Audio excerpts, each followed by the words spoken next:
Stay down, mortal, a towering figure commanded, while seated upon a throne made of pure crystalline light that pulsed with each syllable he spoke. He wore ancient robes of impossible fabric that lapped and swirled in the air without wind, defying gravity itself. Golden streaks flowed from the cloth's sharp edges like liquid sunlight, dancing and twisting with ethereal grace, while a sense of overwhelming warmth radiated from his body like a miniature sun. His eyes were purely golden, lacking pupils or whites, gleaming with the intensity of molten metal.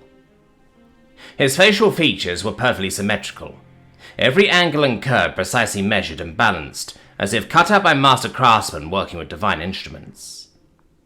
He was perfect, or so he believed, a paragon of celestial beauty that even his godly peers could not help but admire.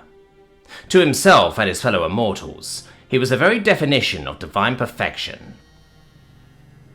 Several other figures of varying shapes and sizes stood to his left and right as he spoke. His voice boomed across the large marble floor with an unnatural weight. Beams of sunlight with no origin shone down through the pillars' cracks, holding what looked to be literal clouds above. A man was seen lying on the ground in front of them all. His body was bruised, with lacerations covering every inch. His breath was labored and tight, as if his lungs were on the brink of collapse, along with the rest of him. He brought his right arm up to help support his body, straining as he started to lift himself. With incredible speed, one of the figures standing in front of him, with the towering figure, appeared beside the man and kicked his arm out from underneath him, causing him to collapse yet again against the hard floor. He said, "Down," the figure said, before appearing beside the man again. "It is impressive that you have reached this far, human. Many tend to fall to the Valkyries before appearing at the stairs. You made it.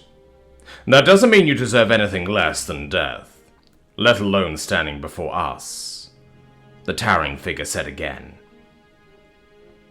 The human groaned in pain softly before raising his hand to lift himself again. The towering figure's perfect face frowned in anger. With just a subtle gesture, the same being as before appeared in front of the human. Instead of kicking the arm out again, he lifted the man up by his throat with a sudden burst of energy and power. The human gasped and gripped the being's hand and forearm, his labored breath becoming increasingly strained. "You don't understand your place, mortal, nor do you understand the situation you have placed yourself in," the fast figure said. "You will die here. You accomplished nothing." The man continued to pull at the figure's hand, barely gaining enough space to utter a few words. "No gods of ours." The fast figure's eyes opened a bit. He lifted the human up again, and just as he was about to thrust him back into the ground, the towering figure spoke out. "Zyphoros, hold."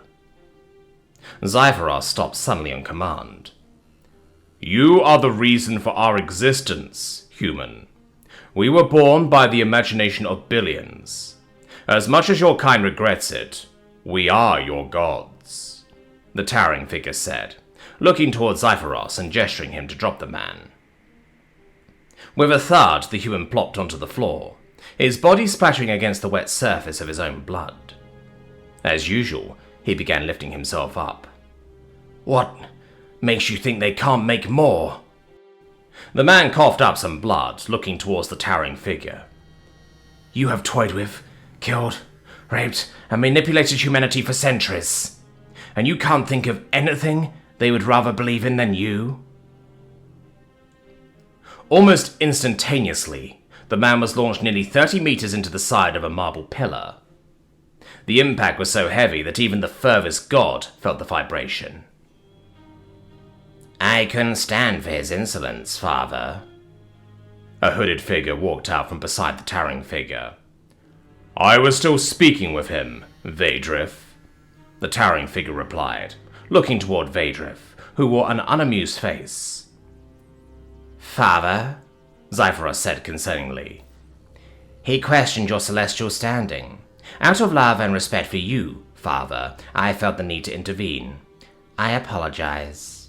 Vaedris said, his head hanging low. The towering figure sighed. Let's hope another human gets here in the next century, then. Or you will answer for it. Father! Xiphros yelled out. What? The towering figure responded, his voice booming. He's... Xiphros suddenly stopped speaking. The sound of wheezing could be heard from his direction, drawing the attention of the others. Standing in front of Xiphros was the man, his hand wrapped around Xiphros' throat. Xiphros was on his knees, grasping at the man's hands and forearms in distress. His eyes mixed with both confusion and utter terror. Xiphros, you look weak. Kill him, the towering figure commanded. A golden mist-like substance began to seep slowly from Xiphros' eyes and mouth, his hands desperately attempting to pull away from the man's grip. As more and more of that misty substance pulled away from his body and poured into the man, it started to mend the wounds across his body. Your Valkyries were fast. I had to learn to hit them when they thought they won. Their hubris brought them to their knees. Like you, Xiphros, the man said condescendingly. With fierce urgency, Xiphros launched a barrage of strikes. His godlike swiftness enabled him to rain down blows upon the mysterious figure's arms and face. Though each impact cracked through the air like thunder, they proved ineffective. While the ethereal vapor drained from his form into his opponent, a deity of boundless power and quickness began to falter. He started to slow down. Unhand him now, the towering figure demanded, the rest of the figures around him tensing up or grabbing their strapped weapons. You don't command me, imp, the man said. Xiphros at this point stopped fighting back. His grip around the man's forearm was weak and soon went limp. The towering figure's eyes grew wide, an intense feeling swelling within his chest like molten steel. Something that felt ancient and primal stirred in his stage of life. A sensation he hadn't experienced in centuries. Pure, unbridled rage. One of the figures exploded out from behind the towering figure, their armor gleaming under the harsh light. It wielded a large blade that hummed with deadly purpose, its edge catching the light, as the bladed figure's body came down against the man with a thundering impact that shook the very ground beneath them. Morak! One of the female figures cried out. The immense power and weight that hit the man and the ground around him ripped the earth asunder. Small fissures tore outward like lightning strikes from the impact site, as dust and smoke billowed upward in thick clouds. The force of the collision sent tremors through the surrounding area, causing loose pebbles to dance and scatter across the fractured terrain. The air itself seemed to vibrate with the aftershock of such raw, destructive power. The hooded figure waved his hand to the right. The dust was carried off by an unseen force, revealing a terrifying sight. Xiphros lay on the ground beneath, his golden eyes substituted with two dark onyx spheres. The man remained upright, a shattered blade smeared around his body. Morak's face was firmly held in the grasp of the man's right hand. You are just a human, the towering figure stated. The man tightened his grip on Morak's face, his fingers digging into the figure's skull. Feeling the divine essence pulsing beneath the surface, he snarled and lifted Morak off the ground as if he were a mere child. The god's eyes widened underneath his grip, confusion swelling within those once calm depths. Look how you accomplished nothing, he growled, channeling the energy coursing through him. With a sudden surge of power, he hurled Morak backward like a rag doll. The deity collided with a marble pillar, shattering it into a rain of dust and stone shards. A resounding crack echoed through the chamber as Morak crumpled to the ground, stunned and gasping for air. The towering figure stepped forward, eyes blazing with fury. You dare? The man cut him off. Dare? No, I'm doing what they should have done ages ago. He turned to face the others, his presence now radiating an otherworldly aura. Morak staggered back to his feet, dazed but determined to fight again. Yet something shifted in the air. It felt charged with raw energy. The man met Morak's gaze head-on. Morak found himself looking into two swirling pools of golden light.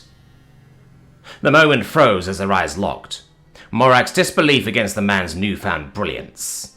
As if ignited by that very contact, his own eyes transformed into a radiant gold, mirroring those of the gods surrounding him. "What are you?"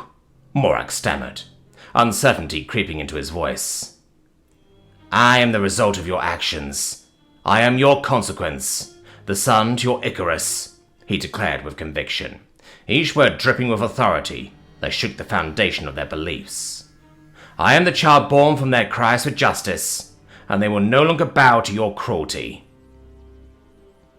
With that proclamation hanging heavy in the air, tension rippled among the deities as they realized they were facing something far beyond their control. A being who wielded their own divine power against them. "I am man's wrath, and you're in my seat."